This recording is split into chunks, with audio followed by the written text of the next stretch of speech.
পাঁচ শ্রেণীর মানুষ হাদিস থেকে পাওয়া যায়। শাবানের রাতেও মাপ পাবে না, মধ্যরাতেও মাফ হবে না, শবে বরাতেও পাঁচ শ্রেণীর মানুষ মাপ পাবে না। আমরা একটি রজনী সম্পর্কে সবাই জানি, লাইলাতুন নিসফি মিন শাবান, শাবানের মধ্যরাত। আমরা বাংলাদেশে বলে থাকি শবে বরাত। এমন একটি রজনী আল্লাহ রাব্বুল ইজ্জাতুল জালাল যে মাসে দান করলেন। শাবান হচ্ছে সেই মাস, অগণিত আল্লাহর গোলামকে আল্লাহ রাব্বুল আলামিন ক্ষমা করে দিবেন। আল্লাহ পাক এসে আমাদেরকে ডাকবেন, আলা মিন মুস্তাগফিরিন আই ইস্তাগফির লাহু। আছো কি এমন কেউ, আমি আল্লাহর কাছে তোমার জীবনের গুনাহগুলো থেকে মাফ চাবে, মাফ চাইতে দেরি হবে, আমি আল্লাহ রাব্বুল ইজ্জাতুল জালাল ক্ষমা করতে দেরি করব না। সুবহানাল্লাহ। আল্লাহ রাব্বুল আলামিন সবাইকে মাফ করে দিবে। রমাদান আসার আগে সবাই মাফ পেয়ে যাবেন, ইল্লা লিমুশরিকিন আও মুশাহিন। হিংসুক আর মুশরিক ছাড়া আল্লাহ রাব্বুল আলামিন সবাইকে মাফ করে দিবেন।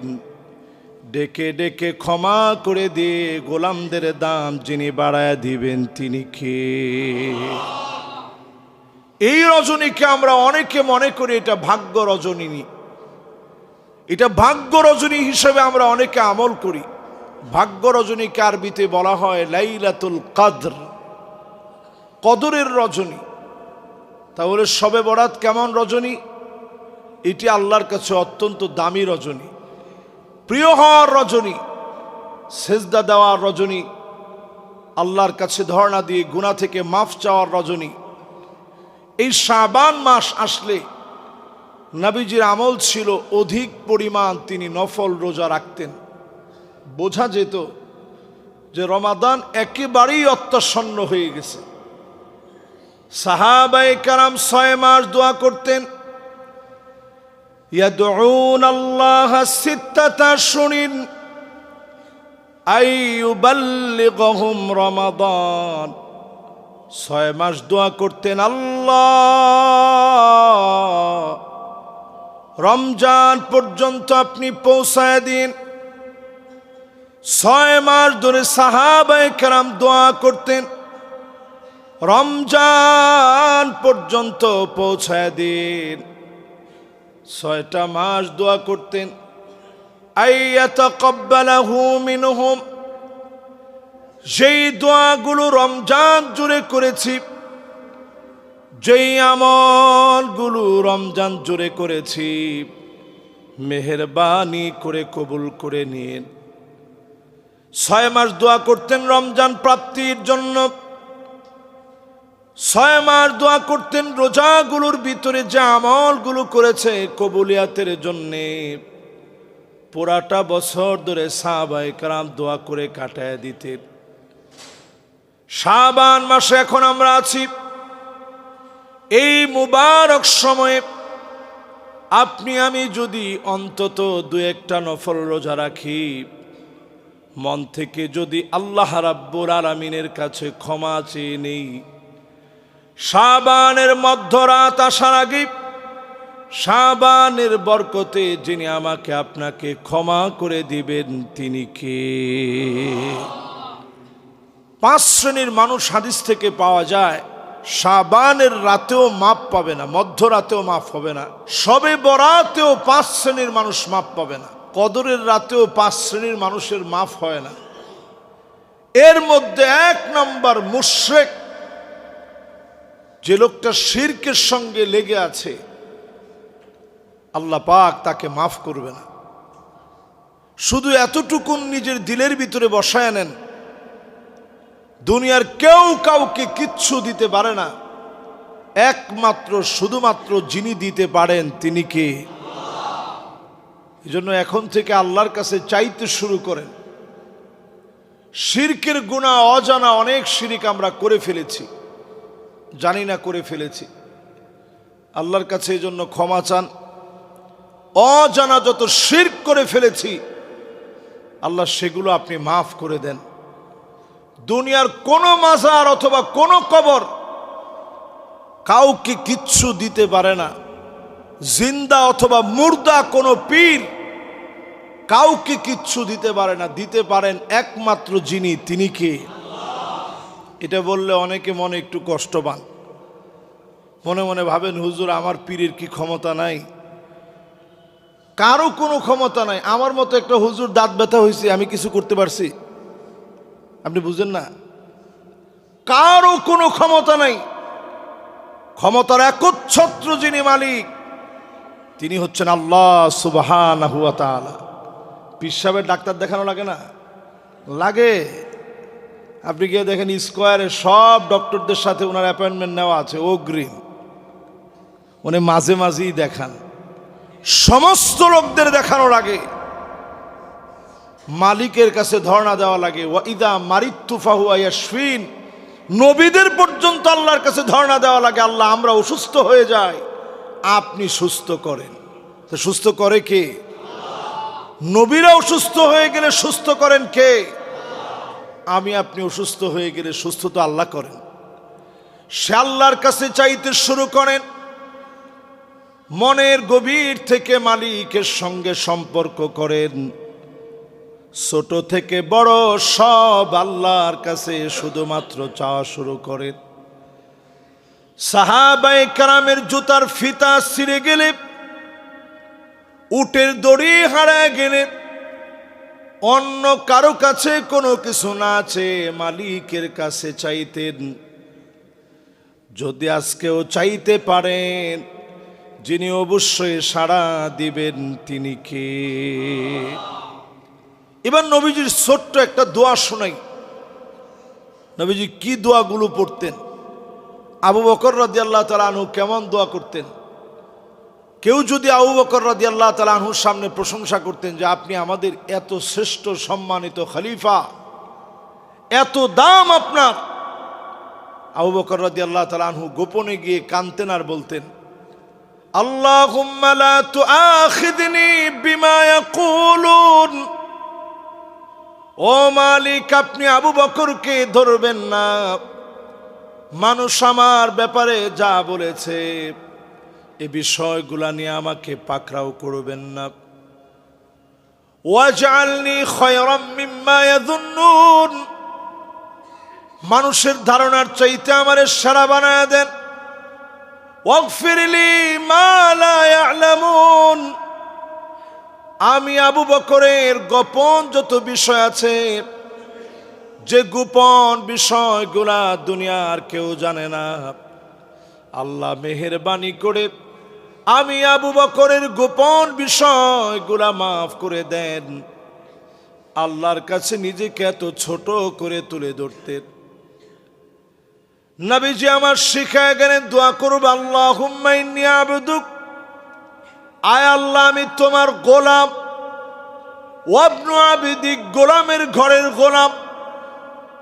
ওয়াবনু আমাতিক, আমার মা তোমার বান্দি। নাসিয়াতি বিয়াদিক, আমার চুলের গুচ্ছ আপনার হাতের মুঠোর ভিতরে। মাদিন ফিয়া হুকমুক, আদলুন ফিয়া কদাউক। সিদ্ধান্ত সব আপনারটা চূড়ান্ত হবে। এত কিছু নবীজি আল্লাহর কাছে বলে এরপরে দোয়া করতেন। সমস্ত নবীরা দোয়া করা মাত্র যিনি কবুল করে নিতেন তিনি কে? নবীজি দোয়ার ভিতরে চাইতেন আল্লাহ আমার উম্মত গুলারে ভালো রাখেন। বেশিরভাগ দোয়ার ভিতরে চাইতেন আল্লাহুম্মা উম্মতি, ও আল্লাহ আমার উম্মত। তেমন কোনো কিছু নবীজি আল্লাহর কাছে বলেন নাই যে আল্লাহ ভালো খাবার দেন, ভালো পোশাক দেন। নবীজি কখনো এরকম দোয়া করে নাই। যত দোয়া পাওয়া যায়, এরকম দোয়া পাওয়া যায় না যে আল্লাহ একটু ভালো খাবার দিন, ভালো পোশাক দিন। এরকম দোয়া নবীজি করেন নাই। সব সময় দোয়া করতে গিয়ে উম্মতের জন্য দোয়া করছেন। নবীজি আমাদেরকে আশার আলো দেখিয়ে গিয়েছেন এবং নবীজি বলছেন ফাহিয়া না ইলাতুন ইনশাআল্লাহ। সেদিন আমার উম্মত ওই যে দুনিয়ার জীবনে আল্লাহর কাছে কিছুই চাই নাই, শুধু তায়েফের ময়দানে তিনবার নবীজি জ্ঞান হারায় ফেলছে। এরপরেও নবীজি বদদোয়া করেন নাই, বলেন নাই আল্লাহ তুমি কাফেরদেরকে শেষ করে দাও। নবীজি আল্লাহর কাছে হেদায়েত চাইলেন। তিনবার জ্ঞান হারায়ও নবীজি হেদায়েত চাইলেন যে আল্লাহ এই মানুষগুলো একদিন হেদায়েতের উপরে আসবে। নবীজি আমার হেদায়েত কামনা করলেন, সিজদায় পড়ে পড়ে শুধু হেদায়েত চাইলেন। তিনবার মাথা উঠাতে গিয়ে কাফেররা আঘাত করেছে, নবীজি জ্ঞান হারায় ফেলছেন। এই দিনের দাওয়াত দিতে গিয়ে আবদুন ওয়া হুররুন, একজন স্বাধীন আর একজন পরাধীন ব্যক্তিকে নিয়ে দিনের দাওয়াত শুরু করলেন। স্বাধীন ছিলেন হযরতে আবু বকর, পরাধীন ছিলেন হযরতে বেলাল। এই দুইজনকে নিয়ে দিনের দাওয়াত শুরু করে দিলেন। যিনি কবুল করে দিনকে বিজয়ী বানায় দিলেন তিনি কে? এজন্য আরবিতে এটা খুব চমৎকার, আবদুন ওয়া হুররুন, একজন স্বাধীন আর একজন পরাধীনকে নিয়ে নবীজি দিনের দাওয়াত শুরু করছেন। আর রাত জেগে জেগে আল্লাহর কাছে কাঁদছেন। দিনের বেলায় দাওয়াত দিতে পারেন নাই, রাত্রে গোপনে গোপনে দাওয়াত দিচ্ছেন। দারুল আরকাম নামে মাদ্রাসা প্রতিষ্ঠা করে কোরআনের তালিম নবীজি সেখানে প্রদান করেছেন। সেই নবীজি আমার সকল ক্ষেত্রে চাইছেন কার কাছে? আল্লাহর কাছে। দুনিয়ার কোনো ব্যক্তির কাছে কোনো কিছু চাওয়া যায় না, একমাত্র চাইতে হয় আল্লাহর কাছে। নবীজি বলছেন এটা যে বুঝবে, শিরিক যে করবে না, ফাহিয়া না ইলাতুন ইনশাআল্লাহ, সেই দিন সে আমার শাফাআত পাবে, ধন্য হয়ে যাবে। যে লোকটা আল্লাহর কাছে চাইছেন, যিনি দামি বানায় দিবেন তিনি কে? অনেকে কইবেন যে হুজুর একজন এমপি মন্ত্রীর কাছে যাইতে মাধ্যম লাগে, আল্লাহর কাছে যাইতে কি মাধ্যম লাগবে না? হ্যাঁ, আপনি মাধ্যম নিবেন, কোনো অসুবিধা নাই। এই যে আজকে আপনারা বসছেন এখানে, খতিবের কথা শুনতেছেন, আলেমের কাছে গেছেন, নেককার কোনো আল্লাহওয়ালার কাছে গেছেন, তিনি আপনাকে দিনের অনেক কথা বুঝাই দিচ্ছে, বুঝাই দিয়ে আপনারে বলছে চাইতে হবে কিন্তু আল্লাহর কাছে, উপরওয়ালার কাছে। এই বুঝ নিয়ে যদি আপনি আল্লাহর কাছে চাইতে পারেন কোনো সমস্যা নেই। কিন্তু আপনি যদি কোন যে আল্লাহ আমার পীরের উসিলায়, আমার পীরের কদমে, এরপরে পীরের কদম না তো সব পীরের কদমে বক্সায় তো দেয়। কেউ জিজ্ঞাসা করলে কেমন আছেন, কয় পীরের দুয়ার বরকতে ভালো আছি। এরপরে এইটা তো একটু ভদ্রতা সুলভ কথা। অনেকে কয় যে পীরের দয়ায় ভালো আছে, আর এর চাইতে যারা ভণ্ড তারা কয় দয়ালের দয়ায় ভালো আছি। দয়াল বুঝায় আল্লাহরে বুঝায় না, দয়াল বলে তার পীররে বুঝায়। এর চাইতে যারা ভণ্ড তারা বলে যেইটা পীর ওইটাই আল্লাহ, যিনি আল্লাহ তিনি আমার পীর। এরকম ভণ্ড আছে না নাই? এরকম সব ভণ্ডামি সবে বরাতের আগে বাদ দিতে হবে, নাহলে লাভ নেই।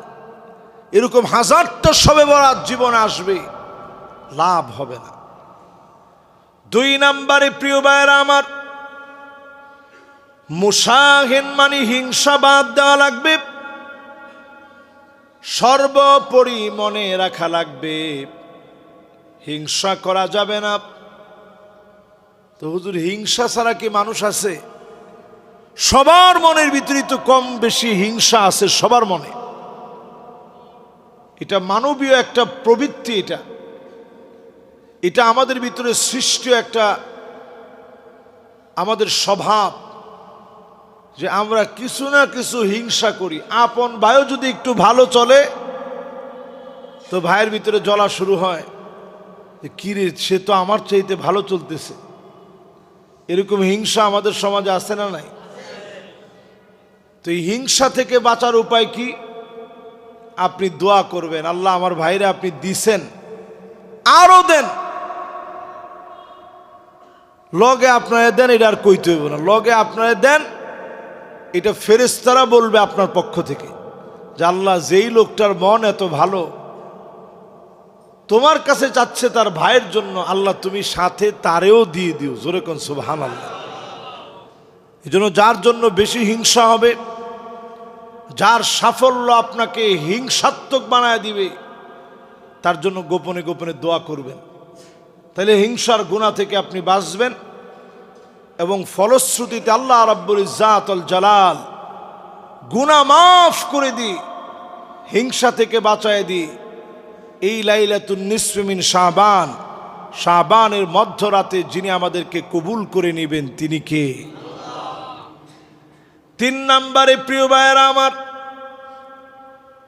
আকুন লিওয়ালিদাই, পিতা মাতার সাথে খারাপ ব্যবহার যারা করবে, লাইলাতুল বরাতে, শবে বরাতে, লাইলাতুল বারাআত, লাইলাতুন নিসফি মিন শাবান, শাবানের এই মধ্য রজনীতে ওই লোকদের গুনাহ যিনি মাফ করবে না তিনি কে? লাইলাতুন নিসফি মিন শাবানেও মাফ হবে না যদি আপনাকে আল্লাহ রাব্বুল আলামিন পিতা মাতার সুন্দর আচরণ, এই আচরণ যদি না করার কারণে ধরে ফেলেন, অভদ্র আচরণের কারণে যদি ধরে ফেলেন, মালিক মাফ করবে না। মা বাপ যার হায়াতে আছে, শাবানের এই বরকতপূর্ণ মাসে পিতা মাতার কাছে ক্ষমা চেয়ে নেন। যার মা বাপ কবরে চলে গেছে, মা বাবার জন্য অন্তত দোয়া করেন, মালিক বুঝ যখন ছিল তেমন বুঝি নাই, মা বাপ ছিল কিন্তু বুঝ ছিল না, এখন বুঝি মা বাপ যারা নাই, মা বাবার জন্য মালিকের কাছে দোয়া করবেন, চোখের পানি ছেড়ে দিয়ে কাঁদবেন। আপনাকে অবশ্যই যিনি মাফ করে দিবেন তিনি কে? এই জন্য এই সময়টাকে কাজে লাগান। শাবানের মধ্যরাতে আপনি ক্ষমা পাবেন না যদি মা বাপ মাফ না করে। এত একটা গুরুত্বপূর্ণ জায়গা। ওয়াসাহিবুহুমা ফিদ দুনিয়া মারুফা,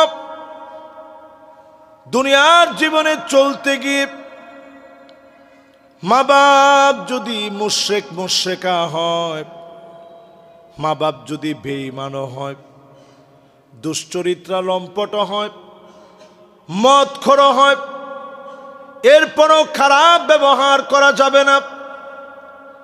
সুন্দর করে পায়ে ধরে নমনীয় হয়ে বোঝানো লাগবে, আব্বা এই কাজটা ঠিক না, আল্লাহ এই কাজটাকে হারাম বানায় দিয়েছেন, এই কাজটা শরীয়তে নিষিদ্ধ।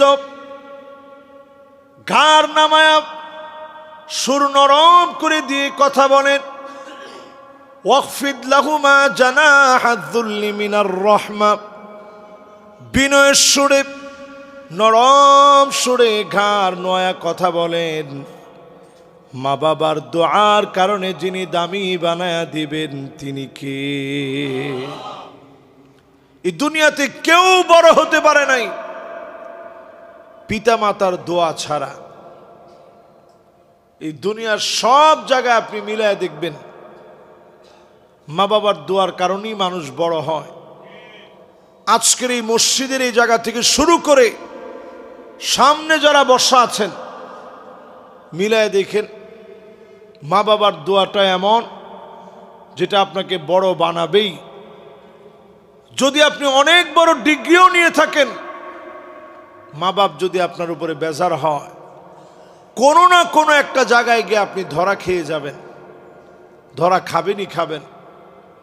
এজন্য পিতা মাতা যাদের হায়াতে আছে ফোন দিয়ে হলেও দেশের বাড়িতে বলবেন, মা শাবান মাস চলে আসছে, এই তো রমজান আসছে বলে এই শাবানের এই বরকতপূর্ণ সময়ে আপনি আমারে ক্ষমা করে দিন। এরকম যদি ক্ষমা চেয়ে নেন, হতে পারে আপনাকে যিনি মাফ করে দিবেন তিনি কে? এরপরে এই শাবান মাসে আল্লাহ পাক মাফ করবে না ওই লোকটাকে, জালেম, প্রতিনিয়ত মানুষের উপরে যে জুলুম করবে, জালেমকারীকে শাবানের মধ্য রাতেও যিনি মাফ করে না তিনি কি? আরেকটা লোককে আল্লাহ রাব্বুল আলামিন শাবানের এই মধ্যরাতে মাফ করে না। ৫ম নম্বরে মুদমিনুল খামর, যে লোকটা প্রতিনিয়ত নেশাজাত দ্রব্যাদির সঙ্গে জড়িত, যে নেশাজাত দ্রব্যাদি হেরোইন, আফিম, ম্যারিজুয়ানা, ইয়াবা, ফেন্সিডিল, প্যাথেডিন সহ এ জাতীয় যত নেশাজাত দ্রব্যাদি আছে, এগুলো যে লোকটা মাঝে মাঝেই পান করে, সে যদি লাইলাতুন নিসফি মিন শাবান, শাবানের এই মধ্যরাতে জায়নামাজ কাঁদেনি শেখ দিলু ব্যাপারী ওয়াকফ স্টেট মসজিদে 100 রাকাত, চৌরাস্তা মসজিদে গিয়া আরও 100 রাকাত, কত হলো? শাসাববাড়ি শাহনুরি মসজিদে গিয়া আরও 100 রাকাত, 300 রাকাত পড়ছে। এর বেশি পড়ার তো আর সুযোগ নেই। এক রাত্রে এর বেশি কেমনে পড়বেন? 100 রাকাত পড়লেই ক্লান্ত হয়ে যাবেন। তো এরকম আপনি একেবারে সব মসজিদ ঘুরে একটু বরকত নিলেন, পরের দিন যেই সেই আবার আপনি নেশা করলেন, আল্লাহ কা কসম সারা রাতের এই কষ্টগুলা কাজে আসে নাই। যদি আপনি নিজের পরিবর্তন করতে পারতেন, এই নেশাগুলো যদি বাদ দিয়ে দিতে পারতেন, যিনি আপনার দোয়া কবুল করে ফেলতেন তিনি কে? তবে একদিনই তো নিজের পরিশুদ্ধ করা যায় না। এই জন্য আজকের জুমাতে আমরা কথা বলছি, শাবানের মধ্যরাত আসার আগে নিজের পরিবর্তন করেন, আল্লাহকে দেখান যে আল্লাহ আমি চেঞ্জ হয়ে গেছি, সব বাদ দিয়ে দিয়েছি, আল্লাহ আমার যত বাজে অভ্যাস ছিল সব ছেড়ে দিয়েছি আপনার দিকে তাকায়। নিজেরে যদি এইভাবে সঁপে দিতে পারেন, শাবানের মধ্যরাত আসার আগেই আল্লাহ আপনারে আদর করে মহব্বত করে ডেকে নিবে, মহব্বতের গোলামদের তালিকায় আপনার নাম উঠে যাবে। আমরা মনে করি শুধু শাবানের মধ্যরাতে আল্লাহ প্রথম আকাশ, আল্লাহ রাব্বুল ইজ্জাত ওয়াল জালাল আপনার নিকটবর্তী আকাশ একেবারে কাছে এসে আপনি ডাকতে থাকেন, গোলাম কি লাগবে আমার কাছে বল। এটা শুধুমাত্র এক রজনীতে নয়, বরং আজকের রজনীতেও মালিক আপনার ডাকবে, গোলাম কি লাগবে? গুনাহ থাকলে আমার কাছে মাফ চাও। ইন্নাল্লাহা ইয়াবসুতু ইয়াদাহু বিল্লাইল মুসিউন নাহার, দিনের বেলায় অজস্র গুনাহ করে ফেলেছিলি, এখন রাত হয়ে গেছে, আমি আল্লাহর কাছে মাফ চেয়ে নে, চাওয়া মাত্র যিনি মাফ করে দিবেন তিনি কে? চাইতে দেরি মালিক মাফ করতে দেরি করে না। আবার দিনের বেলা আল্লাহ দরবারটা খুলে দিয়ে বলেন, ইন্নাল্লাহা ইয়াবসুতু ইয়াদাহু বিন-নাহার লিয়াতুবা মুসিউল লাইল, এখন দিনের বেলা হয়ে গেছে, রাত্রিবেলায় গোপনে গোপনে গুনাহ করে ফেলেছিলি, অন্যায় করে ফেলেছিলি, গোলাম রে এখন তো দিন হয়ে গেছে, আমি আল্লাহর কাছে রাতের গুনার জন্য মাফ চেয়ে নে, চাওয়া মাত্র যিনি মাফ করে দিবেন তিনি কে? মনের ভিতরে একটু অনুধাবন করেন, কিরকম একজন মালিক আপনার আছে দিন রাতে মালিক মাফ করে। এই যে আপনারা এখানে বসে বসে কথাগুলো শুনতেছেন, অনেকে নিয়ত করে ফেলছেন মনে মনে, লাইলাতুন নিসফি মিন শাবান, শাবানের মধ্যরাত আসার আগে আমি নিজেকে চেঞ্জ করব। এই নিয়তটা যারা করছেন, আল্লাহ ফেরেশতাদেরকে অলরেডি বলছে উক্তুব, ফেরেশতারা লিখে ফেলো। তো ফেরেশতারা বলবে যে আল্লাহ কি লিখব? আল্লাহ বলবেন লিখে ফেলো কাতাবাল্লাহু লাহু হাসানাতান কামিলা। নিজেরে পুরোপুরি চেঞ্জ করলে যেমন সব হতো, সম পরিমাণ সব বান্দার আমল নামায় দিয়ে দাও। আর যদি আপনি খারাপ একটা জায়গায় যান, আল্লাহ পাক বলবে বান্দা এখনো লিখো না, আমার বান্দা আসছে ঠিক, চলে যাবে এখনই। এরপরে যদি চলে নাও যান, আল্লাহ পাক বলবে ঠিকই সকালবেলায় আমার গোলাম আমার কাছে মাফ চাবে, তার বুঝ চলে আসবে, সে অন্যায় করে ফেলছে না বুঝে, তার বুঝটা ঠিকই চলে আসবে। ফেরেশতারা এখনো লিখো না, কলম চালাও না। আল্লাহ পাক বড় আশা করেন গোলামেরা তাওবা করবে। তাওবা করতে দেরি, যিনি আদর করতে দেরি করে না তিনি কে?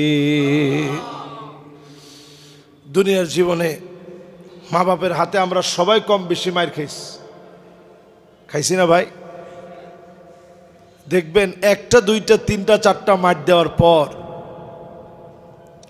আপনি তো ব্যথা পাইছেন, আপনি ঘুমায় গেছেন এটা মনে করে।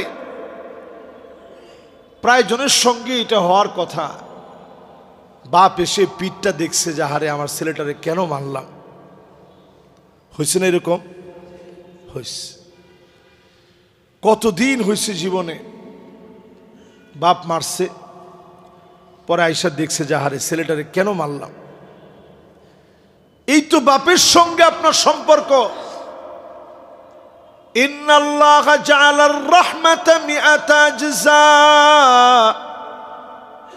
ভালোবাসা দয়া মায়াকে আল্লাহ পাক 100 ভাগে ভাগ করলেন। নিজের কাছে 99 গুণ ভালোবাসা রেখে দিলেন। 1 গুণ ভালোবাসা আল্লাহ রাব্বুল আলামিন 1 ভাগ ভালোবাসা কুল কায়নাতের ভিতরে সবাইকে দিলেন। এই 1 ভাগের কারণে বাপ যদি সন্তানকে এই পরিমাণ ভালোবাসে, মা যদি সন্তানের জন্য নির্ঘুম রাত কাটাতে পারে, আমার আল্লাহ 99 গুণ ভালোবাসা এই দুনিয়ার কাউকে দেন নাই, আল্লাহর কাছে রেখে দিয়েছেন। আপনার নিজের জীবনের চাইতেও যিনি আপনারে বেশি ভালোবাসেন তিনি আমার আল্লাহ। নিজের জীবনের চাইতে আগুনে দিলে আপনার কাছে যে কষ্ট লাগবে, এর চাইতে আমার মালিকের বেশি কষ্ট লাগবে। এত বেশি আমার মালিক আপনাকে আমাকে মহব্বত করে, এত বেশি মালিক আপনাকে আমাকে ভালোবাসে, এত বেশি মালিক আপনাকে আমাকে পছন্দ করে। নিজেরে কত পছন্দ করে একটু চিন্তা করেন। আপনার নিজেরই নিজে প্রশ্ন করেন, মালিকের সাথে কত গোপন কথা হয় দুনিয়ার কেউ জানে না, শুধু আমার মালিক জানে। আল্লাহর সঙ্গে এই সম্পর্ক যেন আমরা গড়তে পারি। লাইলাতুন নিসফি মিন শাবান, শাবানের মধ্যরাত আসার আগে শিরিক যেন ছেড়ে দেই, হিংসা যেন ছেড়ে দেই, জুলম যেন ছেড়ে দেই, আর পিতামাতার সাথে অবাধ্যাচারণ যেন ছেড়ে দেই। সর্বশেষ বলেছি, মদ পান, মুদমিনুল খামর, এ জাতীয় বাজে অভ্যাস যাদের আছে, শাবানের মধ্যরাতের আগে এগুলো ছেড়ে দেই। আল্লাহর কাছে আমরা কামনা করি এই মোবারক মসজিদে বরকতপূর্ণ সময় আজকে যারা শুনলাম, প্রত্যেকের দিলটা যেন আল্লাহ তাআলা পরিবর্তন করে দেন, পড়েন আমিন।